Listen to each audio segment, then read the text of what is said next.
माँ भगवती ने क्या क्या अपनी बड़ी सी तलवार को निकाल करके और दुर्मुख का सिर धड़ से अलग कर दिया। प्रेम से बोलो आदि शक्ति जगत जननी जगदम्बा मैया की। वासकल और दुर्मुख को माँ भगवती युद्ध भूमि में परास्त कर दिया। और जैसे उसको परास्त किया तो जो हमारे देवतागण हैं आकाश मंडल से उस देवी के ऊपर पुष्प वृष्टि करने लगे। इसके बाद में चिक्षुर ताम्रक इत्यादि देवते आते हैं।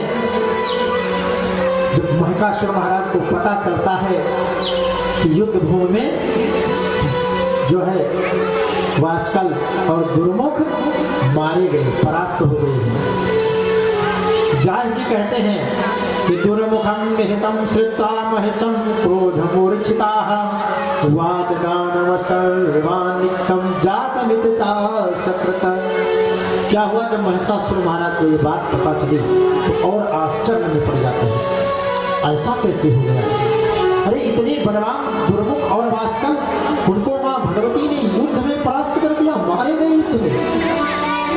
ये मैं स्वप्न तो नहीं देख रहा हूँ, कोई झूठी बात तो नहीं है, हवा में उड़ा रहा हूँ, विश्वास ही नहीं आ रहा। लेकिन अब तो जब ये बात सुनते हैं महिषासुर को क्रोध आ जाता है, एकदम से लाल नेत्र हो जाते हैं महिषासुर। अब तो मैं उस देवी को नहीं छोड़ूंगा।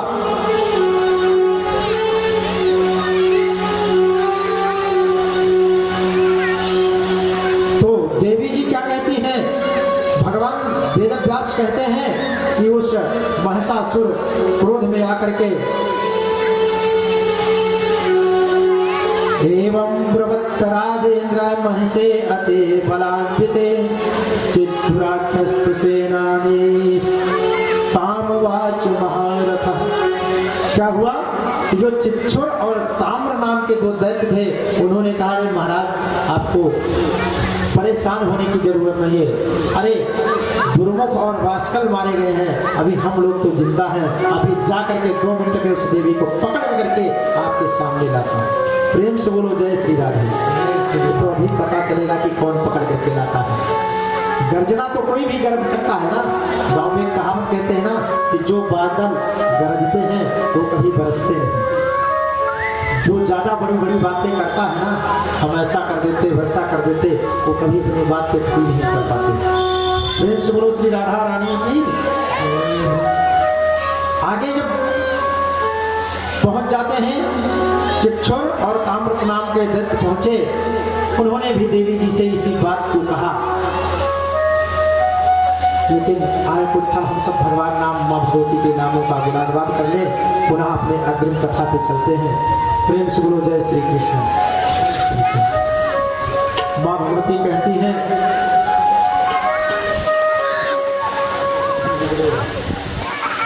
प्रेम से बोलो श्री राधे भगवान की।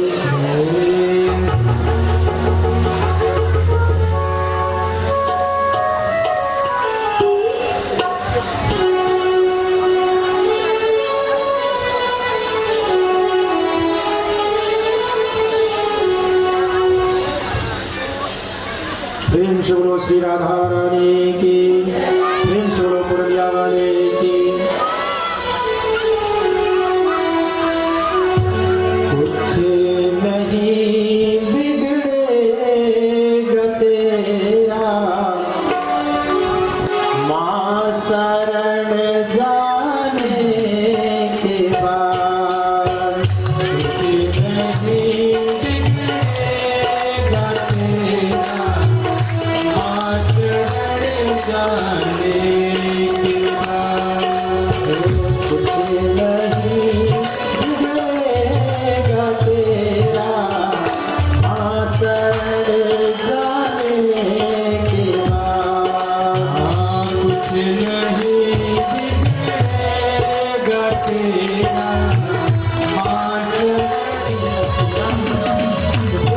आनंद की अनुभूति नहीं होती। और क्या कहते हैं? हरी खुशी मिल जाएगी, हरी खुशी मिल जाएगी, चरणों में झुक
अनंत बलवंत हनुमंत लाल की जय हो। आइए अपनी मुख्य प्रसंग पर चलते हैं। माँ भगवती के पास ताम्र और चित्तुर जो जाते हैं, उन्होंने माता जी से युद्ध करने के लिए वो भी यही समझाया कि चल करके हमारे महिषासुर से आप विवाह कर लो। माता जी ने घोर गर्जना किया और उसी युद्ध में उन दोनों को वहीं पर परास्त कर देती हैं। प्रेम से बोलो आदि शक्ति जगत जननी जगदम्बे मैया की जय हो। तो वेद व्यास जी कहते हैं जब इनका भी प्रारंभ किया, आज तो केवल माता दैत्यों का संहार भी कर रही है। आज जितने दैत्य हैं इस पृथ्वी पे सबका संहार ही करेंगे। प्रेम से बोलो जय श्री राधे। वेद व्यास जी कहते तो तयानितो श्रुत्वा महिषो विस्मयान्विता प्रेषयामास दैत्यास्तदबलार्थं महाबला। जानते हो क्या है? महिषासुर ने जब देखा कि इन दोनों की भी मृत्यु हो गई, सो उन्होंने बहुत आश्चर्यचकित में पड़े और अब विचार करने लगे, विस्मित हो जाते हैं क्या करें, कैसी देवी का जन्म हो गया। सो उन्होंने अश्लोमा इसमें अश्लोमा नाम का दैत्य है, वो बोलता है देव ब्रूहि वचः सत्यम किमर्थम हि सुंदरी आगतस् किमर्थम हंस दैत्यं निरागरः। अश्लोमा भी देवी जी के पास जाता है और देवी जी से बोलता है कि हे देवी ये बताओ, और निरपराध आप दैत्यों को क्यों मारती है? बताओ, इतना बड़ा अपराध किया है, सभी देवताओं को युद्ध भूमि में परास्त करके इंद्र का इंद्रासन छीन लिया है। उसके बाद अश्लोमा जब जाते हैं तो कहते हैं हे देवी ये बताओ, हम दैत्यों ने आपका क्या बिगाड़ा है? आप क्यों जो है सभी दैत्यों को परास्त करती जा रही, मारती जा रही है? माँ भगवती कहती हैं मेरा तो प्राकट्य ही इसलिए हुआ है कि निश्चर का विनाश करने के लिए, समस्त दैत्यों का विनाश करने के लिए अश्लोमा और बिड़ालाख्य इत्यादि जो दैत्य थे ये भी जाते हैं। इनसे बात हुई माता रानी से और घनघोर युद्ध होता है। युद्ध भूमि में इन दोनों का भी मृत्यु होती है। प्रेम से बोलो दुर्गे मैया की। अब जब ये दोनों दैत्य मारे जाते हैं तब तो महिषासुर अकेला पड़ जाता है। क्या करें, युद्ध भूमि तो जाना पड़ेगा। षड्यंत्र हमने जो किया है, हमने कल आपको बताया था ना कि कर्म की गति बहुत न्यारी होती है। जो जैसा कर्म करेगा फल वैसे मिलेगा। हम लोग नहीं सोच पाते हैं ना, लेकिन इस संसार में जो भी व्यक्ति जैसा कर्म करता वैसा फल मिलता है। महाराज कंस ने जैसा किया उसी तरह से उसको फल मिला। महिषासुर ने देवताओं को इतना परेशान कर दिया है कि पूरे देवता पूरा इंद्रासन छोड़ करके भाग भाग करके कमरा में छिपे थे। एक बात ध्यान रखना, जीवन में बहुत उतारने योग्य बात है, ऐसा ना हो कथा में सुने उठ जाए। जो दूसरे के लिए कांटा बोता है ना, उसके लिए अपने आप उग जाता है। भगवान ही बो रखते हैं। हम लोग सोचते हैं ना कि हम सामने वाले को कष्ट पहुंचा रहे हैं तो हम ऐसे रहेंगे, लेकिन नहीं, ऐसा नहीं। जो सर काटे आम का अपनो रहाय कटाए और तुलसी जग में आए के बदला कहूँ न जाए। इस संसार में आप किसी दूसरे के साथ में गलत व्यवहार किया है, गलत आचरण किया है तो कहीं ना कहीं आपको भोगना पड़ेगा। उसका बदला प्रभु आपको जरूर से देंगे, सुनिश्चित है, ये गारंटी है। क्योंकि तो 4 वेद खट शास्त्र में बात लिखी है दोई, और दुख दे दुख होता है, सुख दे सुख हो। और हम लोग क्या करते हैं, हम लोग दूसरों को दुख दे करके और अपना स्वयं सुखी बनना चाहते हैं। याद रखना, अगर मन में ऐसी बात आ गई कि हम दूसरों को दुख दे करके सुखी हो जाएंगे, कदाप जीवन में कभी सुखी हो ही नहीं सकते। ये पूरी गारंटी है। अगर आपको सुखी होना है ना, तो एक ही भावना होनी चाहिए हमारी, क्या? हम दूसरों के हित की बात सोचें। यदि हमारे सामने वाला व्यक्ति सुखी रहेगा ना, तो एक ना एक दिन वो हमारे साथ कितना भी गलती करेगा, लेकिन हमें ईश्वर सुखी करेगा। हमें सदैव दूसरों के हित की कामना सोचना चाहिए। हम लोग कई बार सोच बैठते हैं, भैया अरे ये हमारे शत्रु हैं, ये तो हमारे साथ में ऐसा किया था, अरे उन्होंने तो किया था, तुम्हारे मन में क्या बात है? कम से कम वो मूर्ख थे, तुम तो अच्छे हो ना। अगर किसी ने हमें गाली दिया है, उसने दिया है ना, हम तो अच्छे बने, हम तो कम से कम उसको उसका उत्तर न दें, हम तो उसको गाली ना दें उसके बदले में।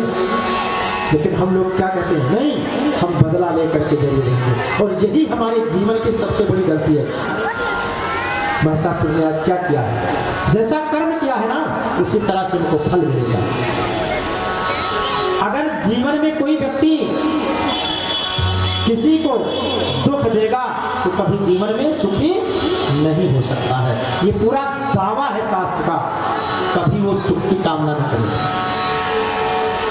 और अगर आप सुख देते हो ना लोगों को, हमें ऐसी विचार करना चाहिए कि हमारे मन से, वचन से, कर्म से कोई गलती ना होने पाए, हमारे वजह से किसी को कोई कष्ट ना हो, ऐसी हमारी भावना होनी चाहिए। सिया राम मैं सब जग जाने, सबको भगवान में देखना चाहिए। और जब हमारे अंदर ये दृष्टियां रहेंगी, भैया ये तो फलाने हैं, अरे फलाने तो है, क्या कहते नहीं लोग कहते नहीं, बहुत से लोग अरे ये भैया है हमारे, ये दादा है। जिस दृष्टि से हम देखते हैं वही तो हमें लगता है ना। हम सबको एक तरह से देखें, भगवान में देखें, हमें ये पहले जानना चाहिए ये हमारे भैया तो हैं, लेकिन भैया से पहले इनके अंदर आत्मा में हमारे गोविंद जी की वास है, हमारी मां पराशक्ति की वास है। ये हमारे भगवान स्वरूप है हमारे लिए। हमारे सामने आया हुआ व्यक्ति अतिथि है, देव है, अतिथि देवो भव, ऐसा शास्त्र का नियम है। सबको हम सिया राम में जान लें तो समझो पूरे संसार की जीवन की समस्या जो है समाधान हो गया। लेकिन हम देख तो नहीं पाते हैं, भेद करते बेटा, ये बेटी, ये भैया, ये सासू माँ है, ये मेरी माँ है ना, ऐसी भावना होती है। जब सबको हम एक दृष्टि से देख रहे, सबके अंदर यदि हम भगवान को मान लेना, तो अगर आपके साथ में कोई गलत करना चाहता है उसका परिणाम भी उसको अच्छा नहीं है। एक बात बताऊं, एक लोग मतलब जो है कहावत कहते थे, ये बूढ़ा माता थी ना, वो रोज जा करके लोगों के द्वार पे भीख मांगने जाए खाने के लिए, बहुत गरीब थी ना। बूढ़ा माता जब किसी के यहाँ द्वार पे जाए तो ये नहीं कहे कि मुझे भिक्षा दे दो, द्वार पे खड़ी हो। और गांव में एक कहावत कहते हैं, पतियों को गांव में लोग एक भरतार कहते थे ना, भरतार है ना। भरतार का मतलब होता है जो सभी प्रकार से हमारा भरण पोषण करे। ये व्याकरण से इस सूत्र को, इस शब्द को लोगों ने अपभ्रंश कर दिया है। सो लोग क्या कह देते हैं, भतार, कई बार है ना लिखा हुआ, सम्यक प्रकारेण भरणम पोषणम करोति संजाता है, भरणम पोषण करोति संजाता है भरतारः, वो भरतार होता है जो सभी प्रकार से हमारा भरण पोषण करे, उसे हम क्या कहते हैं, भरतार। उसको लोग अपभ्रंश करके भरतार कहते हैं। बूढ़ा माता जब किसी द्वार पे जाए तो बड़े सुंदर शब्दों में कहें, जो जस जे जस करी तस फल पाई। हमारी अवधी भाषा है ना, ये अवधी समझते हैं आप लोग, अवधी भाषा में बोलती, जो जे जस करी तस फल पाई, बोध भतार के आगे आई। यही कहें रोज जा करके, और सबके द्वार पे जाएं, जैसे इस शब्द को बोले तो जो अच्छे थे वो लोग बूढ़ा माता सत्य कहेगी, जो जैसा करेगा वैसा भरेगा, उसको जो हो खाने वाली सामग्री दे दो। बूढ़ा माता एक जगह पे ही जाती थी, एक लोग के यहाँ जाया करती थी, तो कई बार हमारे माताओं को क्रोध आ जाता है। जब कोई भीख मांगने वाला आता है ना तो उनको गुस्सा आ जाती है, थोड़ा सा भीख देने में भी गुस्सा कर लेते हैं कई बार माता। एक माता ने तो सोचा कि रोज बूढ़ा माता मांगने आती है, ये ठीक नहीं है, क्या करना चाहिए, क्यों ना हम उनको ला करके जहर बना करके रोटी में दे दे और खाएगी, जैसे सीताराम हो जाएंगी, छुट्टी मिल जाएगा। अरे पूछो तो रोटी भी तो देना था, क्या हमारे बच्चे नहीं खाते हैं? बूढ़ा माता दी जाती है। पहले से उस स्त्री ने क्या क्या जानते हो? एक दिन पहले से रोटी बनाया और उसमें जहर मिलाया, रोटी को 4 रोटी बनाया। एक को रोज देती नहीं थी, उस दिन 4 रोटी बनाया। तो हो सकता है एक खाने से ना जाए तो दूसरा खा करके टपक जाएंगी, लेकिन जिसके ऊपर प्रभु की कृपा हो क्या कोई उसे मार सकता है? जानते हो क्या हो? बूढ़ा माता आती है, दरवाजे पे कुंडी को खटखटाया, जे जिस करी के 10 फल पाई, कोत भतार के आगे आई। अच्छा तो ठीक है, आप देखते हैं कोत भतार के आगे क्या आता है। उस 4 रोटी को दे दिया। बूढ़ा माता को प्रेम से लेकर के जाती है। घर पे जब अपने पहुंची तो एक रोटी उनके पास पहले की रखी थी, शाम हो गई थी। माता जी ने सोचा अपने मन में कि जो एक रोटी है ना पहले वाली, उसको हम खा लें, और जो ये 4 रोटी है इसको हम रख दें, तो 4 दिन मतलब 2 दिन, एक सुबह एक शाम खाएंगे तो 2 दिन हमारी रोटी चल जाएगी, यानी 2 दिन हमें कहीं भीख मांगने नहीं जाना पड़ेगा। उस रोटी को खूब भाव से रख देंगे, मोन झाँक करके ढक देंगे। अच्छा रात्रि की समय है, जब 12-1 बजते हैं रात में ना, तो जिसके यहाँ से रोटी लेकर के आई थी उन्हीं के पति और 3 बेटे परदेश गए हुए थे, परदेश से वापस आए आ रहे थे। रास्ते में देर हो गई, और जब देर हुई रास्ता सूझ नहीं रहा, धुंध पड़ रही, क्या करें? बूढ़ा माता के कुटिया में पहुंच जाते हैं। और जब कुटिया में पहुंचे, आवाज लगा, कोई है? माता जी बोली, जी भैया। बूढ़ा माता को देखा, हाथ जोड़ा, माता जी रात हो गई है, थोड़ा सा अगर जगह हमको दे देती ना तो हम भी यहीं पर गुजारा कर रहे थे, आज रात, सुबह हम चले जाएंगे। कोई बात नहीं बेटा, सब आपका ही है, कोई बात नहीं, इधर सहन कर लो तुम लोग, लेकिन माँ तो माँ होती है ना। बुढ़िया माता का इतना मन उदार है ना, कहती है बेटा, क्योंकि माता जी को तो पता नहीं कि इसमें जहर मिला है ना। माता जी ने कहा बेटा आप सुबह ही चले होंगे, भूखे हैं कुछ? हाँ माता जी भूखा तो हूँ, लेकिन अब आपके पास क्या व्यवस्था? कोई बात नहीं बेटा, जैसे मेरा बेटा वैसे आप, भगवान की कृपा से तो हमारे पास कोई नहीं, ना तो बेटा ना बेटी, हम तो केवल अकेले हैं, लेकिन बच्चों का सत्कार करना खूब जानती हूँ मैं। बूढ़ा माता ने उस 4 रोटी को दिया, कहा देखो ज्यादा तो नहीं है, एक एक रोटी 4 लोग खा लीजिएगा।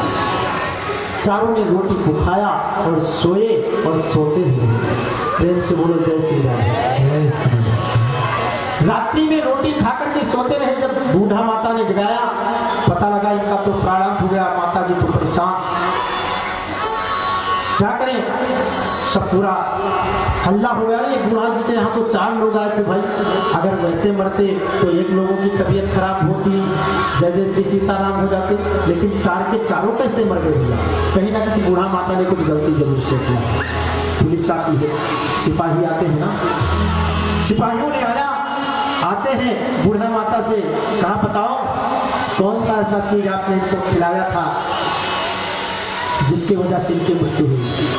बूढ़ा माता ने कहा देखो हमारे पास तो कुछ खाने के लिए है नहीं, हम रोज जा करके भीख मांग लेकर के आते थे, जो भिक्षा में मुझे मिला था वही 4 रोटी भी हमने इनको दे दिया था। क्या माता जी आप उस रोटी को नहीं खाया था? नहीं बेटा, हम तो उस रोटी को, एक रोटी हमारे पास पहले की रखी थी, उसको खाया था। सिपाहियों ने पूछा ये रोटी किसके यहाँ से आई थी? सो बूढ़ा माता लेकर के पहुंच जाती है, और जब पहुंची तो उसको सिपाहियों ने पकड़ा, और जब पकड़ करके लाया तो क्या देखा? उन्हीं के एक पति और 3 बेटे मरे पड़े हुए। जिंदगी में अगर आप ऐसा, आपके अंदर भावना भी आती है कि हम अहित करेंगे, तो कई बार हम समझते ही रह जाते हैं दूसरे के अहित के बारे में, और वो अहित हमारा ही हो जाता है। किसी ने किसी के लिए जीवन में कांटा नहीं बोला। सिपाहियों ने गिरफ्तार किया, ले गई। बूढ़ा माता ने कहा हम तो जीवन में जब से हमारा जन्म हुआ हम तो यही कहते चली आई, क्योंकि हमें भगवान के ऊपर इतना बड़ा भरोसा था कि जे जस करी ते तस फल पाई, भूत भतार के आगे आई। इसलिए जीवन में कभी भी किसी के प्रति अगर हम गलती करेंगे, गलत भावना आएगी, हो सकता है कि वो परिणाम हम ही को भुगतना पड़ जाए। आप लोग कथा श्रवण कर रहे हैं, जीवन में हमारी ऐसी भावना होनी चाहिए कि सभी सुखी रहें, हमारे द्वारा किसी को कोई कष्ट न पहुंचे, ऐसी हमारी भावना होनी चाहिए। प्रेम से बोलो जय श्री कृष्ण। महिषासुर ने भी देवताओं को इतना परेशान किया है और अपना मरना नहीं चाहते हैं। महिषासुर पहुंचते हैं देवी जी के पास और देवी जी से कहते हैं, हे देवी तुम कौन हो जो इतने अहंकार से परिपूर्ण, क्या तुम कोई देवता की कन्या हो या यक्षों की कन्या हो, और क्यों आप हमसे युद्ध करना चाहती हो? देवी जी ने कहा, ये सब मुझसे मत पूछो, हम बस दुष्टों का संहार करने के लिए मेरा प्राकट्य हुआ, युद्ध करो। महिषासुर से कहती हैं, महिषासुर कहता है, हे देवी तुम अभी हमारे बारे में नहीं जानती, अरे हमारे डर से तो ब्रह्मा विष्णु महेश आज सारे देवता भाग चुके हैं, कोई दिख नहीं रहा है। तत्लास्मेन महावीरेण देवशयनं प्राजितं जित्वा सकलान देवान इंद्रो अभून् महिषासुरा। महिषासुर ने सभी, मेरा नाम महिषासुर है, हम सभी देवताओं को परास्त करके इंद्र के इंद्रासन पर स्वयं बैठे, इसलिए तुम हमसे युद्ध करके पार नहीं पा सकते। देवी जी ने कहा, देखो हम कोई देवता नहीं है, हम देवी हैं, हम देव नहीं है, युद्ध करो। समझाता है महिषासुर कि हमारे साथ शादी कर लो, बहुत ऐशो आराम मिलेगा। माँ भगवती ने कहा, अरे पहले अपना मुंह तो देखो शीशे में, एक बार कहीं शीशा में जाना दर्पण, उसमें मुख तो देख लो एक बार, फिर पता लग जाएगा कि आप हमसे शादी करने के योग्य हो या नहीं। और अगर आप शादी ही करना चाहते हो तो आओ पहले हमसे युद्ध करो, अगर आप युद्ध में हमसे विजयी हो जाते हैं तो हम आपके साथ शादी करेंगे। बोलो जय श्री राधे। माँ भगवती कहती, यो में प्रत बने लोके समय भरता भविष्यति, जो पूरे संसार का कल्याण करने वाला है वही मेरा पति हो सकता, तुम्हारे जैसे दुष्ट पापी मूर्ख थोड़ी ना हमारे पति हो सकते। उस इस युद्ध में महिषासुर एक मंदोदरी कन्या का दृष्टांत देता है। मंदोदरी नाम की कन्या थी, तो उनसे जब उनके पिता ने कहा विवाह करने को ना, तो मंदोदरी ने मना कर दिया, पहले कहा विवाह नहीं करेंगे। लेकिन जब उसके छोटी भी बहन का विवाह होने लगा ना, तो मंदोदरी के मन में आ गया था कि हम विवाह करें। महिषासुर कहता कि हे देवी सोच लो, कहीं ऐसा ना हो मंदोदरी जैसी हाल हो, अभी तो कह रहे हो हम विवाह नहीं करेंगे, बाद में आपकी इच्छा जागृत हो जाए। माता जी ने कहा बकवास मत करो, आकर के हमसे युद्ध करो। प्रेम से बोलो जय श्री राम। जो इतना कहते माँ भगवती पराशक्ति अट्टहास गर्जना की और तुरंत अपने धनुष पे बाण को चढ़ाया और महिषासुर के ऊपर बाण की बौछार करना प्रारंभ कर देती। कभी गदा से तो कभी पट्टिस से तो कभी तोमर से तो कभी त्रिशूल से, और महिषासुर माया भी एक क्षण में भैंसा बन जाता है, दूसरे क्षण में मनुष्य के रूप में आ जाता है, तीसरे में माँ के पीछे चला जाता है। लेकिन माँ को माँ होती है, माँ के सामने ये सब माया नहीं करती है। कई बार बच्चे भी आकर के माँ के सामने फंस जाते हैं। आज महिषासुर माँ भगवती से घनघोर युद्ध होता है और माता का जो सिंह था ना, जो उसका वाहन था कौन, महेश यानी भैंसे पर सवार होकर के गया था महिषासुर, तुरंत उसको माता का सिंह उसके जो का वाहन उसको विदीर्ण कर देता है, उसका प्राणांत हो गया। प्रेम से बोलो जय श्री राम। इधर माँ भगवती ने अपने तलवार की जो तिरछी नोक है उससे महिषासुर के उदर पर प्रहार किया और तुरंत तत्क्षण महिषासुर का प्राणांत हो गया। प्रेम से बोलो आदिशक्ति जगत जननी जगदम्बे मैया की, प्रेम से बोलो अनंत बलवंत श्री हनुमंत लाल की, श्री शेरावाली मैया की जय हो। माता जी ने महिषासुर का प्राणांत कर दिया। आप विचार करो, जहां से ये जो आप लोग कथा श्रवण कर रहे हैं ना, आप लोग बहुत ही सौभाग्यशाली हैं। भाग्यवान बहुजन्म समर जितेन, हमने आपको बताया सब कुछ आप श्रवण कर सकते, लेकिन जिसने अपने जीवन में माँ के बारे में समझ गया ना कि माँ क्या होती है, तो समझो उसका कल्याण हो जाएगा।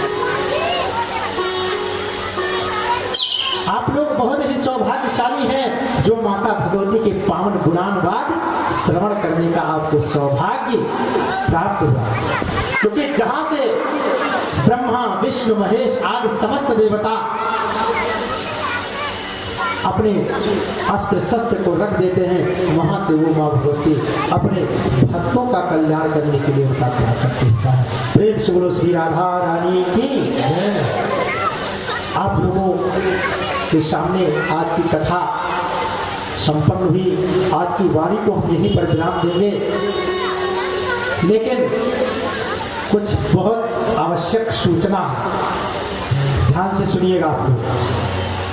सूचना क्या है? कल भगवान श्री हरि का जन्म हुआ, खुशी होना चाहिए, लेकिन अब इतना भी खुशी ना हो जाओ कि खुशी में आकर के ये ना देखो हम गिर रहे हैं, पड़ रहे हैं, है ना? इस पे ध्यान देना चाहिए।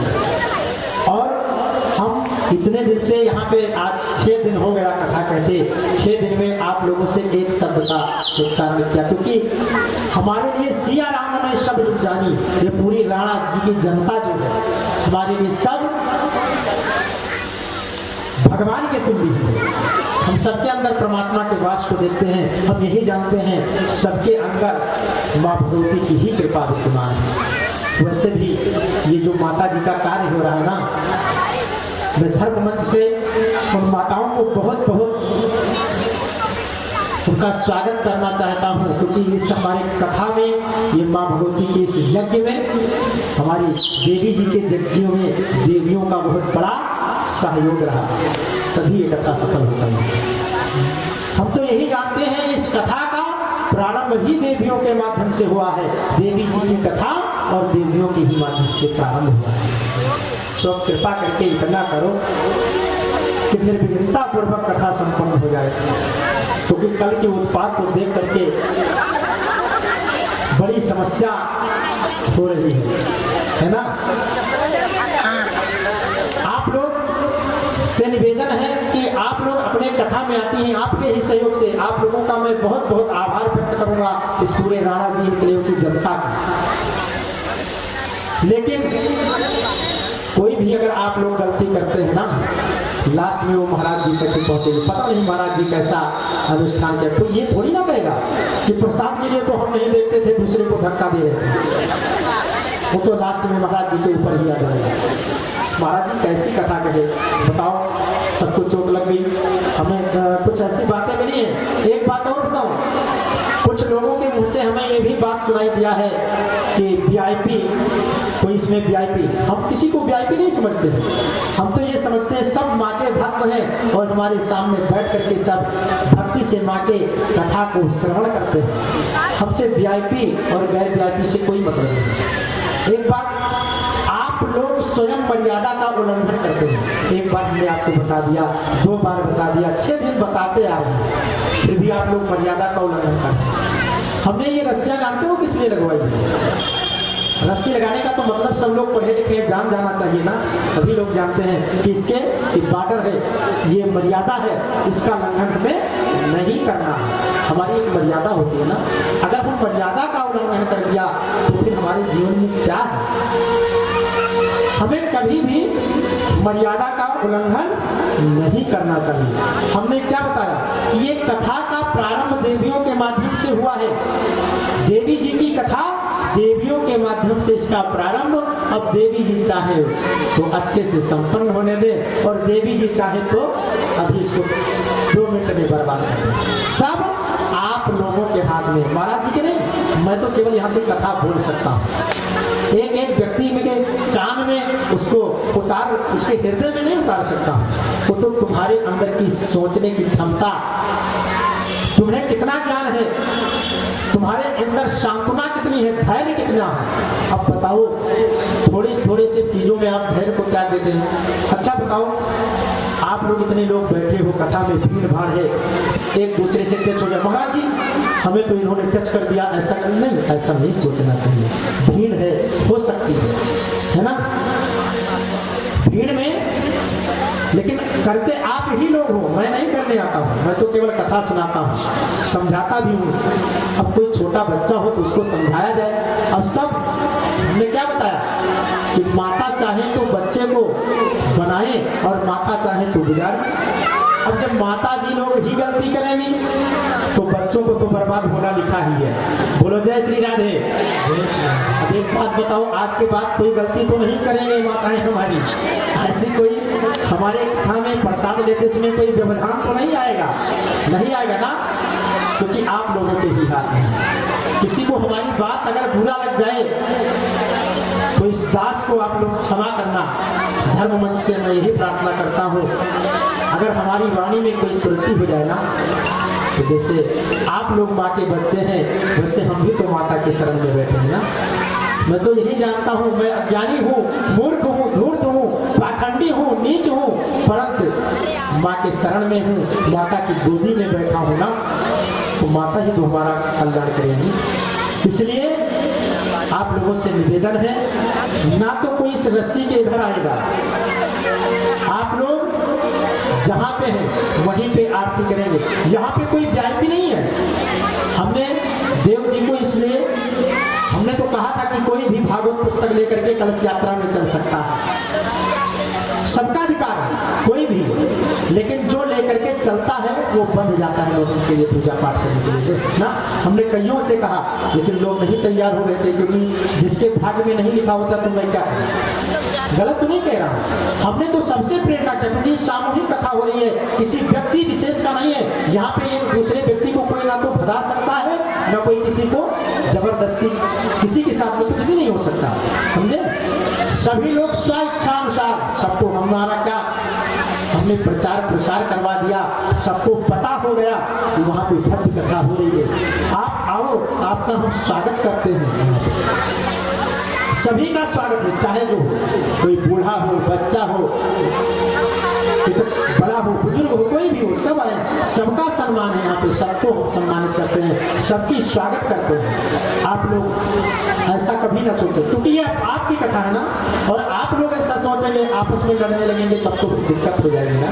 आपस में मत लो, आपस में किसी भी प्रकार की कोई व्यवधान, कोई ऐसे विचार नहीं आने चाहिए। सब का कथा है, 6 दिन से ही बता रहे ना, ये जो भागवत कथा हो रही है सामूहिक है, ये सबकी है, आप लोगों की है, मेरा कुछ नहीं है। हम तो केवल आपको माता जी जो ज्ञान देती हैं आप लोगों के समक्ष प्रकट कर देते हैं। व्यवस्था देखना तो आप लोगों का काम है, चाहे बनाओ चाहे बिगाड़ो। बोलो जय श्री राधे। जय श्री राधे।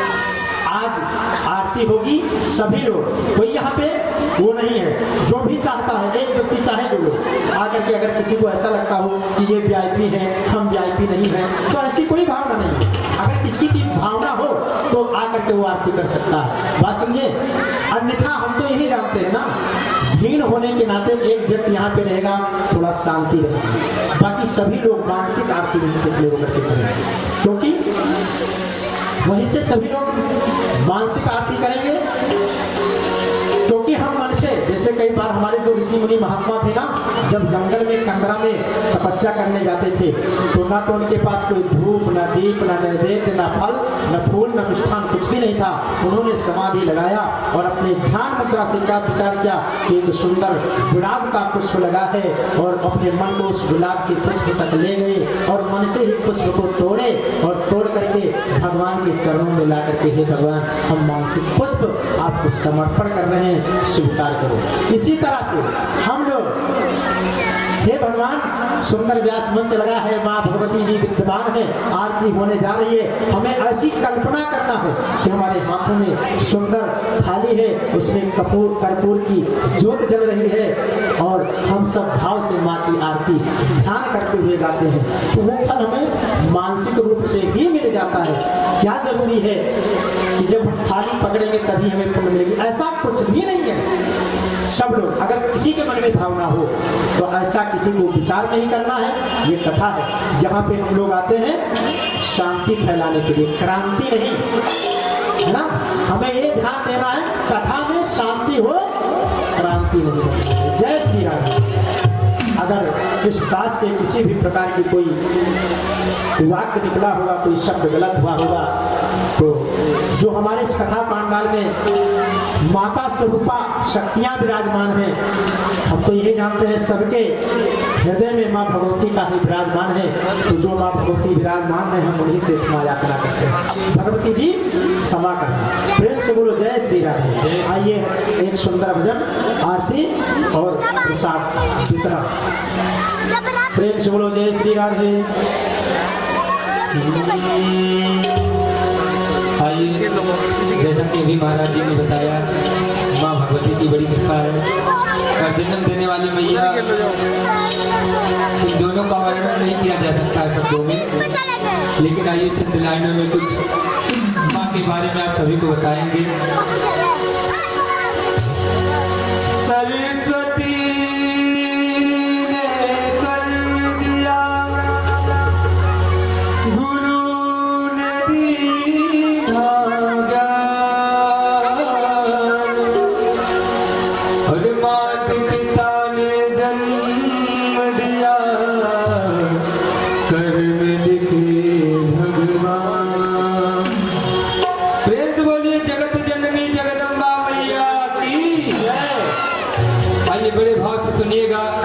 समझिएगा भजन को। और खासकर ये भजन हमारे युवा भाई बहनों के लिए है। एक उपदेश है, माँ बाप से बढ़कर जग में कोई दूजा नहीं खजाना, जिसने तुझे जन्म दिया है दिल उनका नहीं दुखाना। माँ बाप से बढ़कर जग में कोई दूजा नहीं खजाना, जिसने तुझे जन्म दिया है दिल उसका नहीं दुखाना।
बच्चे के लिए बहुत अच्छे से बताया गया है। दिन रात तुझे तेरी माँ ने बाहों में करे झुलाया, खुद गीले में माँ सोई, सूखे में तुझे सुलाया।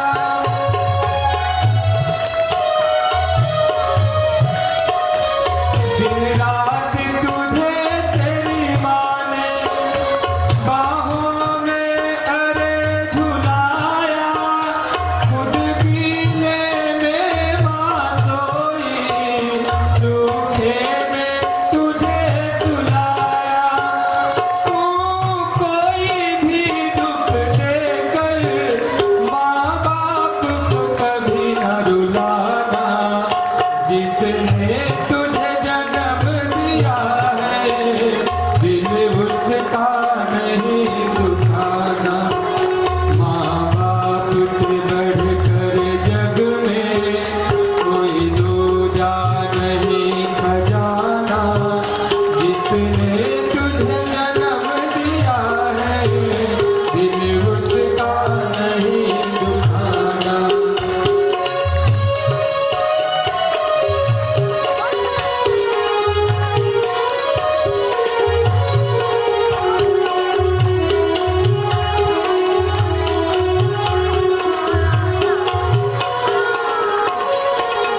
और उन्होंने एक बात सुना था कि देखिए हर बात को आप भले भूल जाइए लेकिन माँ बाप को ना भूलिए, कभी भी ना भूलिए। इसमें वही बताया गया है कि हमारे आपकी पूजा करने से कोई मतलब नहीं। अगर घर में हमारे माँ बाप दुखी हैं तो ये पूजा पाठ किसी भी काम का नहीं है। तो सबसे पहले अपने घर के देवता को आप लोग खुश करिए, या हम लोग जो भी बच्चे हैं उन बच्चों के लिए करना है। माँ बाप की शरण से बढ़कर कोई स्वर्ग नहीं है दूजा, सब छोड़ के तीरथ बंदे कर ले माँ बाप की पूजा।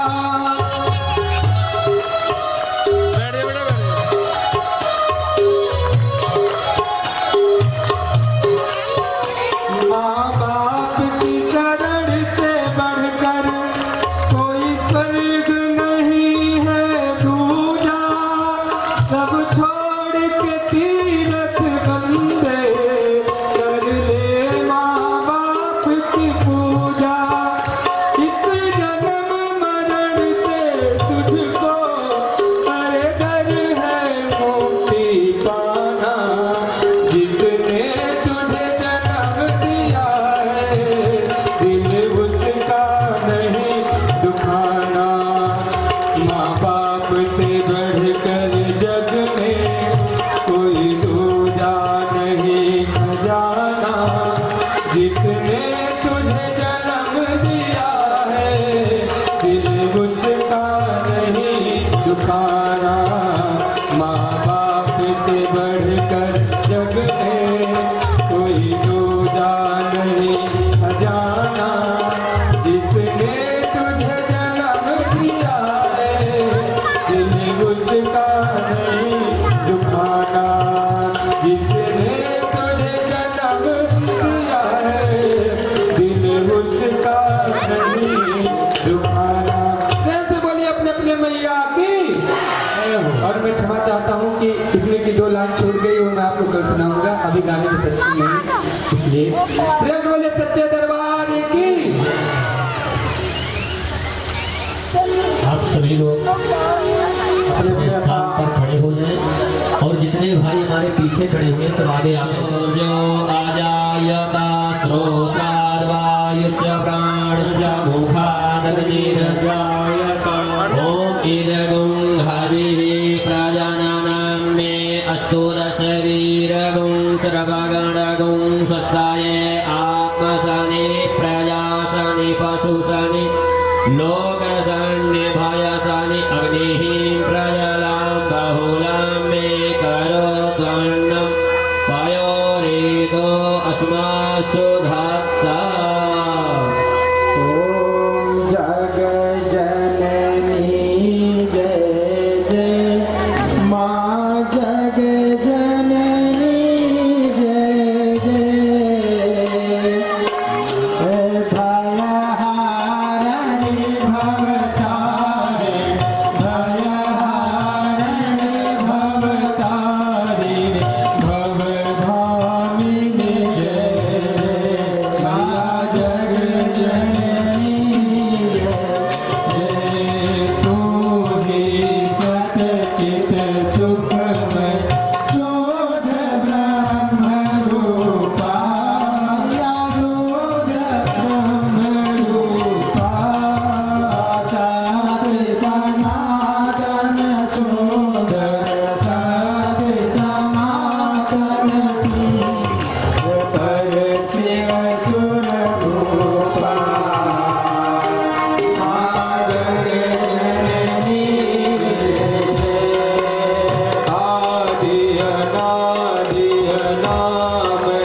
करता विधि भरता हरि करता विधि भरता हरि हर संहारकारी माधव जननी जय जय तो बिन मधुरा मातो उमा महामाया मैया उमा महामाया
पिता त्वमेव त्वमेव वेद्या द्रविणस्त्वमेव त्वमेव सर्वं मम देव देव त्वमेव कल्याणते प्रसीद प्रसीद मातर् जगतोऽखिलस्य प्रसीद नित्ये प्रसादे त्वमीश्वरी देवी भारतस्य त्वमीश्वरी देवी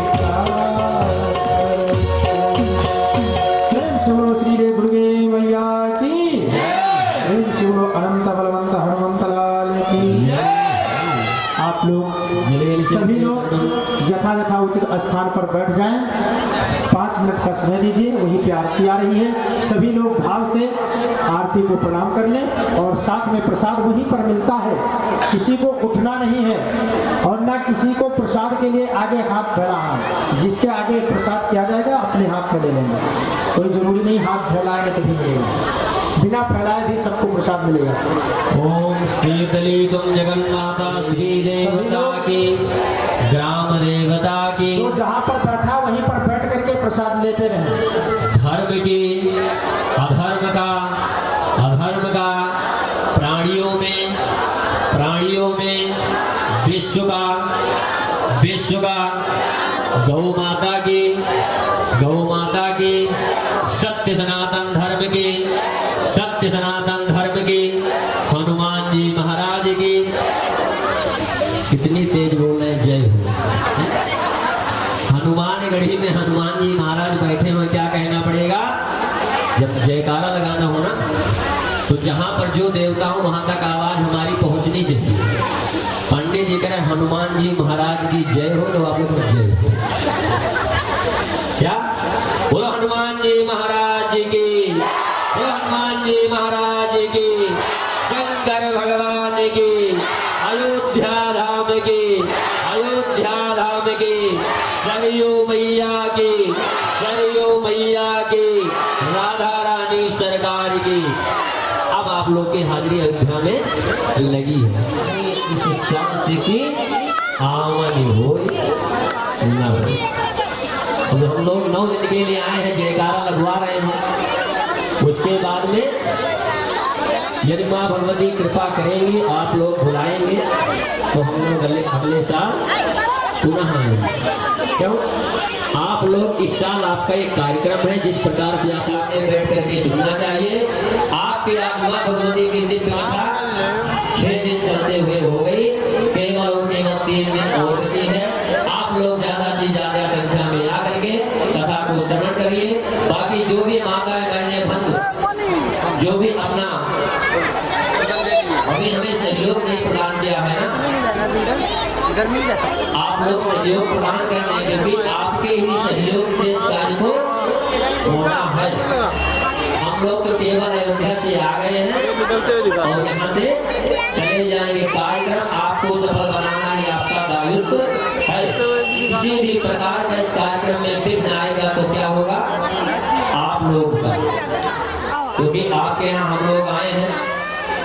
कार्यक्रम को सफल आपको करना होगा।